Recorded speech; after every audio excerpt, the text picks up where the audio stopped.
तमदलगेत स्वच्छतेचा बोजवारा, घंटागाडी 3 वर्षापासून बंद. ग्रामपंचायतीच्या निष्क्रिय कारभाराचा आणखी एक धक्कादायक प्रकार तमदलगेत उघडकीस आला आहे.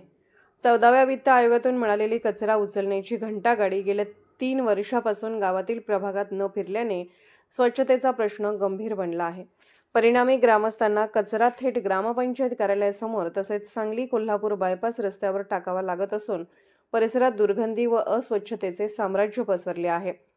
या परिस्थितीमुळे रस्त्यालगत राहणाऱ्या नागरिकांचे आरोग्य धोक्यात आले असून ये-जा करणाऱ्या वाहन चालकांनाही त्रास सहन करावा लागत आहे. ग्रामपंचायतीकडून नियमित कचरा संकलन न झाल्याने गावात स्वच्छतेची संकल्पनाच हरवली आहे. राष्ट्रविकास सेनेचे शिरोळ तालुका अध्यक्ष विवेक कांबळे यांनी या प्रश्नाबाबत गेल्या 3 वर्षापासून सातत्याने पाठपुरावा केला. मात्र ग्रामपंचायतीने याकडे जाणीवपूर्वक दुर्लक्ष केल्याचा आरोप त्यांनी केला. ग्रामपंचायतीचा स्वच्छतेबाबतचा उदासीन दृष्टिकोन यातून स्पष्ट होत असल्याचेही त्यांनी सांगितले. दरम्यान घंटागाडी 2 तुकड्यात विश्रांती घेत असल्याचा प्रकार उघडकीस आला आहे. ट्रॅक्टर एका खाजगी व्यक्तीच्या घराजवळ उभा करण्यात आला असून घंटागाडीची ट्रॉली ओढ्यात पडलेल्या अवस्थेत आहे. त्यामुळे स्वच्छ भारत अभियान तमदलगेत केवळ कागदोपत्रीच राबवले जात असल्याचे चित्र समोर आले आहे.